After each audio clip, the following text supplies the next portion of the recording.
Welcome to Family Second. I'm Benji. I'm Anna. I'm Matt. And this is Brielle. And we are here for 15 minutes at 9:40 every Sunday morning with you at New Life Church. This is a time for our church family all together. It doesn't matter if you are 2, 22 or 92, you are really, really welcome. This is a time for us to explore the theme of the morning and to learn more about God, to get closer to him and to find ways to connect with him that we can use throughout the rest of the week. Because parents and carers, whoever's at home, you are the ones who get to spend time with your children all day, every day. And we really want to equip you to help them to meet and know God where you are. Hello, my name's Benji. We've done Did that bit? It's on a loop. Today, we're talking again about prayer, about chatting with God. Very chatty over here. Have you ever prayed and it didn't turn out how you hoped? Or maybe you didn't get the answer, or maybe something else happened? That's what we're thinking about this morning. But before we do that, we are going to have our record-breaking challenge. Now, this is a little nod to the story which goes on later. It will give you a little bit of a clue. So what you need to do is get a toilet roll for each person who's playing and wrap up the person as fast as you can. So you're turning them into a mummy, basically. We're going to do girls against boys in our house.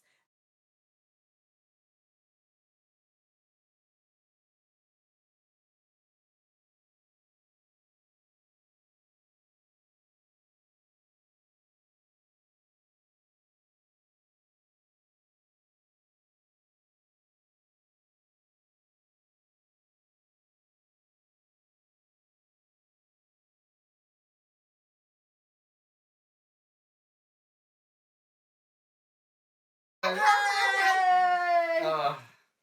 Right, now turn and face the camera. If you can do it, Benji, that's fine. Well- Now, can you help me with my itchy ear? She's got an itchy ear. You might have to help the person if they have some itches. Look this way, Benji. No. Okay, now we're going to see if they can break out of their bandages. Are you ready? 3, 2, 1, go! Hooray! Just wash it now. We're going to sing Pray at All Times, which has been our song for November. Pray at all times, pray at all times, pray at always. To the God who hears every word I say, to the God who hears every word I say.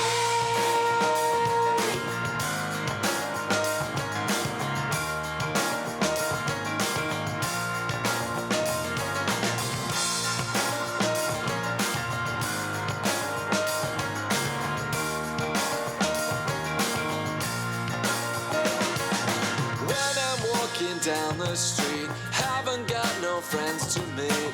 Now's the time for me to talk to God. Sitting on the bus or train, gazing through the window pane. Now's the time to quietly talk to God. Pray at all times, pray always. Pray at all times, pray always. To the God who hears every word I say, to the God who hears every word I say. I wonder, have you ever asked God for something and it didn't happen? He didn't answer your prayer in the way that you expected. How did that make you feel? Sometimes the reason for that is that we're asking God for something that's not right. Maybe it's not right for us or right for other people. Sometimes it's just not the right time for it to happen. And God is saying, hold on, I'm going to make it happen at just the right time. Or sometimes we've been asking for the wrong reasons. Maybe we're just being a bit selfish. But other times I can see you thinking, I asked for that thing and I know it was really good. Maybe it was like someone who was ill to get better and it didn't happen. And that can be really confusing and feel really hard. And like, we just don't understand why God wouldn't do that. So that's what we're going to be exploring a little bit today. And I thought we would go and look at a Bible story to give us an idea. Obviously, every situation is different. There can be lots of different things going on. But I think this story shows us something important about, this question of unanswered prayer or God not answering prayers in the way that we're expecting. So I want you to think and listen really carefully about how the people would be feeling and what's going on. Does it seem like God doesn't care? Jesus doesn't care? Does it seem like he's not powerful enough to heal Lazarus? Let's listen to the story and see what's happening. A man by the name of Lazarus was sick in the village of Bethany. He had 2 sisters, Mary and Martha. The sisters sent a message to the Lord and told him that his good friend Lazarus was sick. Jesus loved Martha and her sister and brother, but he stayed where he was for 2 more days. Then Jesus told them plainly, "Lazarus is dead. I'm glad that I wasn't there, because now you will have a chance to put your faith in me. Let's go to him." When Martha heard that Jesus had arrived, she went out to meet him, but Mary stayed in the house. Martha said to Jesus, "Lord, if you had been here, my brother would not have died. Yet even now I know that God will do anything you ask." Jesus told her, "Your brother will live again." Martha answered, I know that he will be raised to life on the last day when all the dead are raised." Jesus then said, "I am the one who raises the dead to life. Everyone who has faith in me will live, even if they die. And everyone who lives because of faith in me will never really die. Do you believe this?" "Yes, Lord," she replied. "I believe that you are Christ, the Son of God. You are the one we hoped would come into the world." After Martha said this, she went and privately said to her sister Mary, "The teacher is here, and he wants to see you." She knelt at his feet and said, "Lord, if you had been here, my brother would not have died." When Jesus saw that Mary and the people with her were crying, he was terribly upset and asked, "Where have you put his body?" They replied, "Lord, come and you will see." Jesus started crying, and the people said, "See how much he loved Lazarus." Some of them said, "He gives sight to the blind. Why couldn't he have kept Lazarus from dying?" So already there, I think we have a little bit of a clue. It's not that Jesus doesn't care. Jesus is really good friends with Lazarus and he cries. He's really upset that he's died. I also don't think it's because Jesus doesn't have the power to heal. We've seen Jesus all through the Gospels healing lots and lots of people of all sorts of different things. Then he told the people to roll the stone away. But Martha said, "Lord, you know that Lazarus has been dead 4 days. It will be a bad smell." Jesus replied, "Didn't I tell you that if you had faith, you would see the glory of God? Father, I thank you for answering my prayer. I know that you always answer my prayers, but I said this so that the people here would believe that you sent me. Lazarus, come out."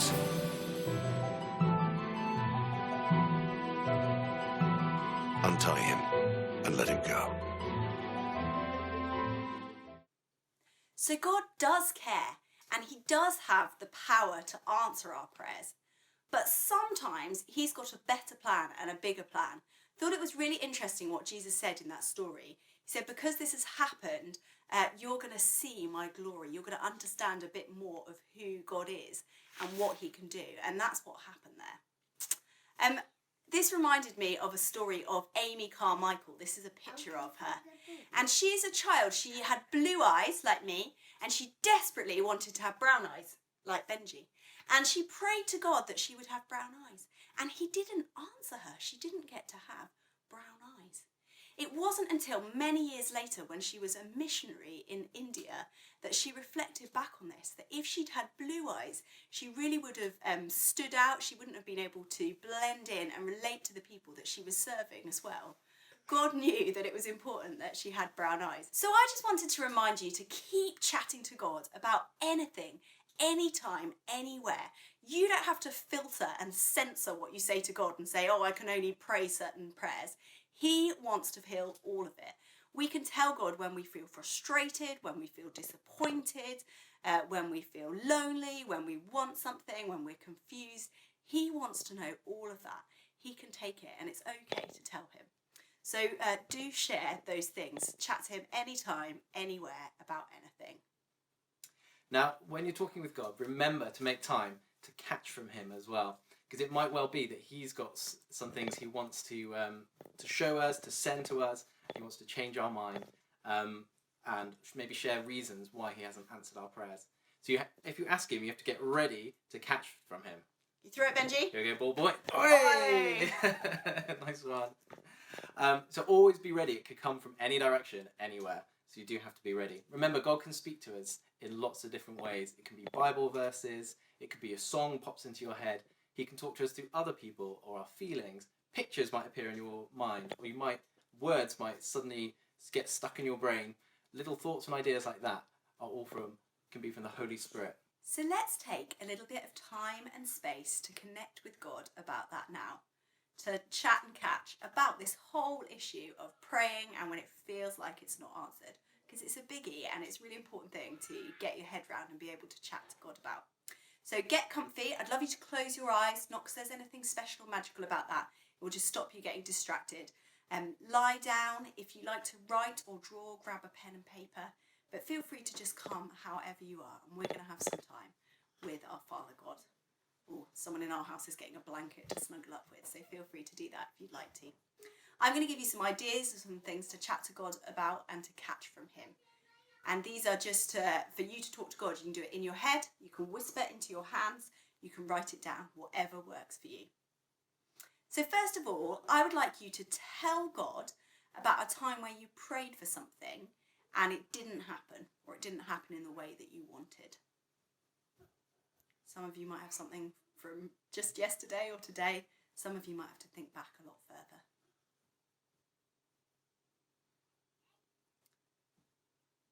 And just while you're thinking about that, I'd love you to tell him or show him with your face, if you don't have the words for it, how it made you feel. Be really, really honest. God, this is how that made me feel.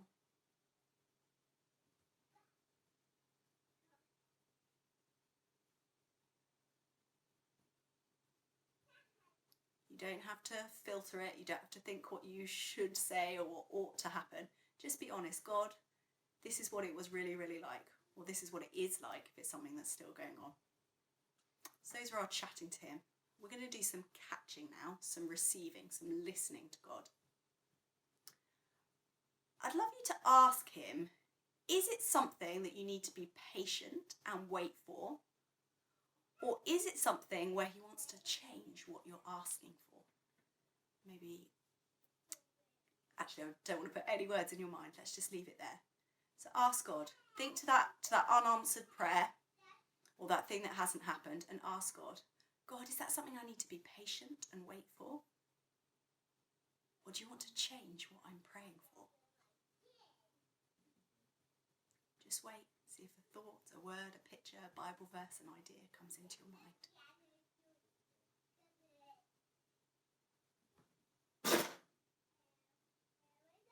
And while we're doing catching from him, receiving and listening, you coming for a snuggle? Oh. While we're doing catching from him, I'd love you to ask him, say, God, when I'm feeling discouraged or disappointed, please can you give me a picture or a Bible verse or a word, something to encourage me when I'm feeling alone or disappointed or discouraged. So let's wait again. So just close your eyes and see if a picture, a Bible verse, a thought, an idea pops into your mind. Sometimes it happens really quickly and God pops something into your mind really, really fast. Some days it just doesn't happen really. We don't hear very much from God. And that's absolutely fine. Try another time. Try a little bit later on. Chat with the people in your household about what they caught from God or not caught from God. And just share what's going on. Remember, when God says things to us, it's encouraging and it fits with what we know about him from the Bible. So if you ever hear anything discouraging or that upsets you or worries you, talk it through with an adult because that's probably not from God. We are going to move on to our activity now, which you can do right now or a little bit later on. Today, you need a smooth, shiny surface, so something like a plate. You need a whiteboard pen and you need a jug of water. Thank you to my assistant.